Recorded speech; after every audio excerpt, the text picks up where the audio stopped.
Hello students, ये है हमारा 7th लेक्चर मॉलिक्यूलर इनहेरिटेंस का। तो इसमें हम करेंगे पैकेजिंग ऑफ डीएनए हेलिक्स। कैसे डीएनए की पैकेजिंग होती है, क्योंकि डीएनए तो इतना लंबा है। हमने जैसे पढ़ा कि उसमें बेसिस तो बहुत ज़्यादा है ना। तो ये देखो इतनी बेसिस हैं, ठीक है। असर्शिया कोलाई में यहाँ पर, और हमारे बीच थी यहाँ आई थिंक 3 × 10⁻⁹ यस, हैप्लॉइड में, हैप्लॉइड में, ठीक है। तो अगर हम यहाँ पर प्रॉपर डिप्लॉइड सेल में करेंगे तो कितना होगा, इतना बेस पेयर होंगे। इतना लंबा डीएनए, कितना लंबा, 2.2 मीटर, ठीक है। अब छोटा सा सेल है, सेल में भी आगे न्यूक्लियस, उसके बीच में रहता है ये डीएनए। तो कैसे इतना बड़ा, है ना, हमने रखा है उस न्यूक्लियस में, तो उसी के लिए हम पैकेजिंग करते हैं। The long sized DNA accommodated, रखा जाता है स्मॉल एरिया में। कितने, 1 micrometer in Escherichia coli and 5 micrometer in nucleus in human beings, ठीक है। तो इसे ही हम क्या करते हैं, ये कैसे पॉसिबल हो सकता है, ओनली पैकेजिंग एंड कंपैक्शन, अगर हम डीएनए को प्रॉपर पैक करके रखें। अब डीएनए देखो, यहाँ से हम पॉइंट बनाना स्टार्ट करेंगे। पहला point, DNA is the acidic due to the presence of large number of phosphate group. तो एसिडिटी किसके कारण है, फॉस्फेट ग्रुप के कारण, ठीक है। Compaction occur by the folding and adjacent of the DNA with basic protein.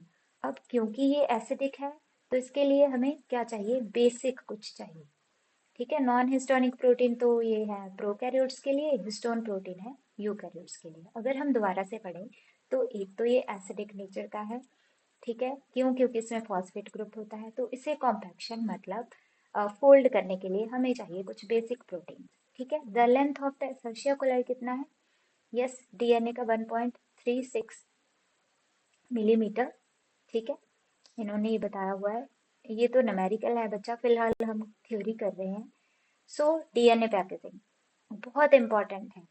So in prokaryotes बच्चा ये कैसे होता है, देखो सर्शिया कोलाई है, इसमें कोई भी हिस्टोन प्रोटीन नहीं है, ठीक है। नॉर्मली ये है नॉन हिस्टोनिक प्रोटीन, ठीक है, नॉन हिस्टोनिक, और you can say that nucleotide associated protein, ठीक है, न्यूक्लियोटाइड एसोसिएटेड प्रोटीन। इसके ऊपर डीएनए क्या हुआ है, रैप हुआ है, ठीक है, ऐसे, ठीक है। इसके ऊपर ही डीएनए, और ये क्या है, ये नेगेटिवली चार्ज है, सॉरी, ये पॉजिटिवली चार्ज है, ठीक है, क्योंकि डीएनए क्या है, नेगेटिव चार्ज है, ठीक है, डीएनए का नेगेटिव चार्ज है।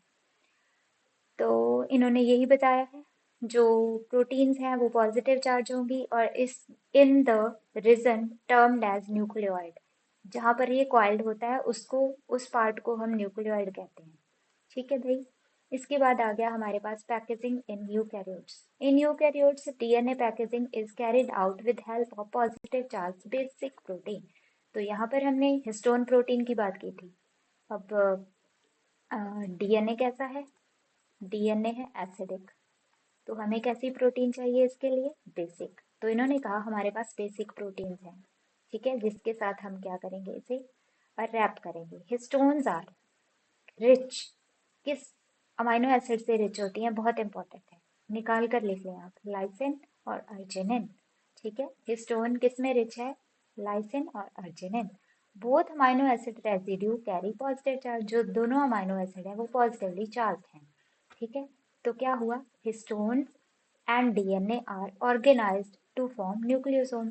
तो इसमें क्या होता है, यहाँ पर लिख लें आप, डीएनए प्लस हिस्टोन प्रोटीन। तो इससे क्या बन गया, यस, इसके साथ क्या बन गया, न्यूक्लियोसोम, एक स्ट्रक्चर बन गई, ठीक है। आप ये डायग्राम से देख लें, वेट, मैं सिरप कर देती हूँ, देखें, ये हिस्टोन प्रोटीन है, ये वाली बीच में है जो, ये सारी हिस्टोन प्रोटीन है, और इसके ऊपर ये डीएनए रैप किया हुआ है, क्योंकि ये क्या है, नेगेटिवली चार्ज, और ये है पॉजिटिवली चार्ज, ठीक है। तो इस सारी स्ट्रक्चर को ही हम क्या बोल रहे हैं, न्यूक्लियोसोम बोल रहे हैं। और ये किसके साथ एक, जैसे हमने एक और न्यूक्लियर, सॉरी, ये बना ली हिस्टोन प्रोटीन, है ना। और ये फिर से डीएनए इसके ऊपर क्या कर गया, रैप कर गया ऐसे। ठीक है, तो ये दो न्यूक्लियोसोम आपस में, ठीक है, अटैच किससे हैं, लिंकर, लिंकर डीएनए के साथ। ठीक है, तो small segment of the DNA connecting, एक छोटा सा सेगमेंट है डीएनए, डीएनए का ये वाला, ये वेट करें, ठीक है, ये वाला वेट बचा, है ना, ये आपस में अटैच कर रहा है, उसे हम लिंकर डीएनए कहते हैं। न्यूक्लियोसोम एंड लिंकर डीएनए, जब ये हम ऐसे देखते हैं ना, तो हम इसे टुगेदर क्या कहते हैं, क्रोमेटोसोम। ठीक है, क्रोमेटोसोम, क्रोमेटोसोम जब हम ऐसे रिंग में देखते हैं, जैसे एक न्यूक्लियोसोम डीएनए लिंकर डीएनए ऐसे, तो ये किसकी स्ट्रक्चर दिखा रहा है, बीड्स ऑन स्टिंग। ठीक है, बीड्स ऑन स्टिंग, स्टिंग के ऊपर जैसे मोती लगे हों, जान डाले हों। ठीक है, अगर हम इलेक्ट्रॉन माइक्रोस्कोप के नीचे इसकी डायग्राम और स्ट्रक्चर देखते हैं तो इस तरह का ये दिखेगा। ठीक है भाई, ये वाली डायग्राम देख लो आप चाहे तो, ये देखो, बीड्स ऑन स्टिंग। अब यहाँ पर एक क्वेश्चन आता है कि टाइप्स ऑफ हिस्टोन, कैसी टाइप्स ऑफ, कितने टाइप के हैं, तो ये H1 है, H2A, H2B, H3 and H4, ये सारी पेयर में है। ठीक है, ये पेयर में है और ये अकेले। ठीक है भाई, इन्होंने भी ऐसे लिखा, H4, यहाँ पर H2A, H2B, H3, H4 occur in pair, इसे हम कहते हैं ऑक्टामर। ऑक्टामर कैसे, जहां पर ऐसे मैं बना दूं,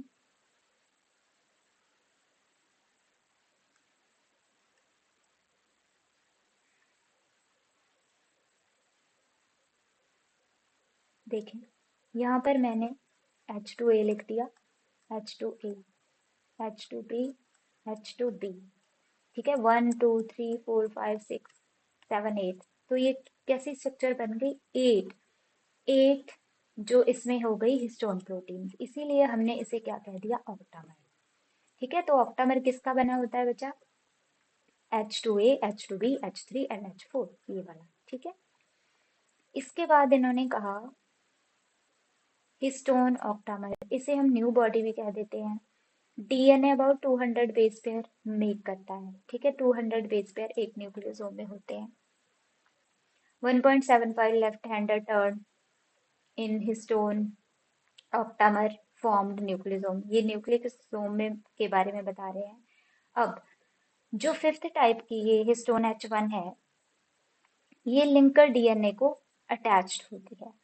ठीक है, अटैच्ड ओवर लिंकर डीएनए। अब इन्होंने आगे क्या लिखा, histone DNA interaction, histone containing large proportion of positively charged basic amino acid, histone के पास क्या है, पॉजिटिव चार्ज अमाइनो एसिड है जो कि बेसिक हैं, कौन से, लाइसिन एंड अर्जिनिन।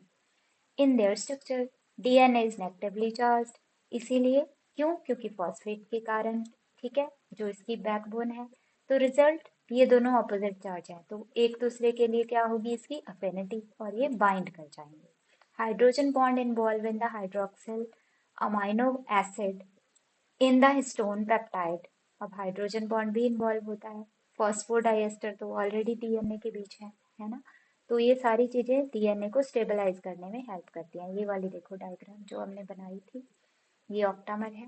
ठीक है, ये देखो, ये दोनों सेम है, ये दोनों काउंट करो तो 8 है, तो इसे हम कहते हैं ऑक्टामर। जब बच्चा ये न्यूक्लियोसोम जो हमने अभी बनाया था, है ना, ऐसे करके,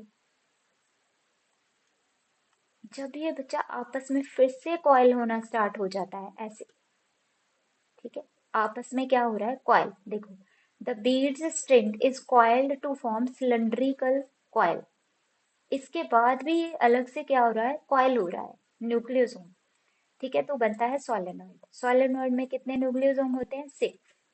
ठीक है, actually the nucleosomal organization has approximately, कितनी थिकनेस होगी, 10 nanometer, which get further condensed, फिर वो फिर से कंडेंस हो जाएगा, है ना, सोलेनॉइड ऑफ 30 नैनोमीटर डायमीटर, फिर क्या होगा, इसमें क्या होगा, एक तो यूक्रोमेटिन होगी, ठीक है, जो लूजली पैक्ड होगी उसे हम यूक्रोमेटिन कहेंगे, ठीक है, और एक क्या होगी, डेंस क्रोमेटिन होगी, बहुत ही डार्क वाली, तो उसे हम कहेंगे हेट्रो। हेट्रो क्या है बच्चा, नॉन एक्टिव है, इनएक्टिव कह दो, नॉन एक्टिव कह दो, ठीक है। और जो यूक्रोमेटिन है वो जीन्स बनाने में काम आती है, ठीक है भाई। इसके बाद फर्दर कंडेंसेशन से फिर से ये सोलेनॉइड 700 नैनोमीटर डायमीटर का बन जाएगा। फिर मेटाफेज में जाकर ये क्या होगा, 1400 नैनोमीटर से के साथ कंडेंस हो जाएगा। मीन्स ये ऐसे क्रोमोसोम की शक्ल, क्रोमोसोम का एक क्या हो जाएगा, शक्ल हो जाएगी, ऐसे कंडेंस हो जाएगा, ठीक है, आई समझ। इसके बाद क्या हुआ, अब नॉन हिस्टोन क्रोमोसोमल प्रोटीन। तो अब इसकी पैकेजिंग में नॉन हिस्टोनल क्रोमोसोमल प्रोटीन भी हेल्प करती है, ठीक है। एक एडिशनल सेट भी होता है प्रोटीन का जिसे हम नॉन हिस्टोन ये क्रोमोसोमल प्रोटीन कहते हैं, ठीक है।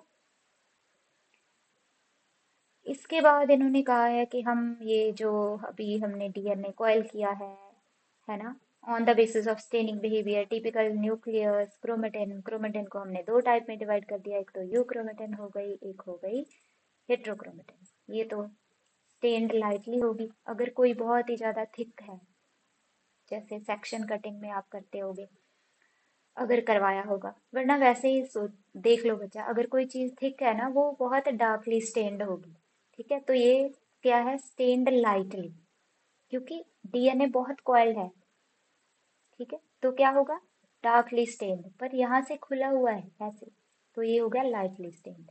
तो ये वाला पार्ट है जो, इसे हम कहते हैं यूक्रोमेटिन। ये डार्क, ये स्टेन डार्कली है, क्रोमेटिन लूजली पैक्ड है, उतना ज़्यादा पैक्ड नहीं है, ये बहुत ज़्यादा टाइटली पैक्ड है। ये ट्रांसक्रिप्शनली एक्टिव है, ये ट्रांसक्रिप्शनली एक्टिव नहीं है। ये कब रेप्लिकेट होती है, एस फेज में, और ये कब होती है, लेट एस फेज में, ठीक है। ये इंपॉर्टेंट है, कर लेना आप। ये डायग्राम है बच्चा, एलिमेंट्री और नेट से निकाल कर कहीं से भी आप देख सकते हो, देख लेना। और है ना, ये वाली देखें, करें। इसमें क्या है, हमने डीएनए लिया था, यहाँ से देखो, हमने डीएनए लिया, है ना, ले लिया ना। इसके बाद हमने क्या कर दिया, इसका न्यूक्लियोसोम बना दिए लिंकर डीएनए के साथ, ऐसे देखो। अब ये फिर से कॉइल होने लग गए, तो हमने क्या कहा, सोलेनॉइड बन गई। इसके बाद फिर से कॉइल हुए, 30 नैनोमीटर का कॉइल हो गए, है ना, 300 नैनोमीटर, फिर 700 नैनोमीटर, जब ये कॉइल हो गए तब क्या बना, क्रोमोसोम बन गया, जो मेटाफेज में दिखता है। So this is all about coiling of और पैकेजिंग ऑफ डीएनए। इसे बच्चा अगर ना समझ आई हो तो रिपीट कर देना, ठीक है, देख लेना। और अगर कोई क्वेश्चन हो तो आप मुझे कमेंट बॉक्स में लिख सकते हो, ठीक है भाई। रिवाइज करते रहिए और पढ़ते रहिए मेरे साथ एलिमेंट्री से बायोलॉजी। Thank you.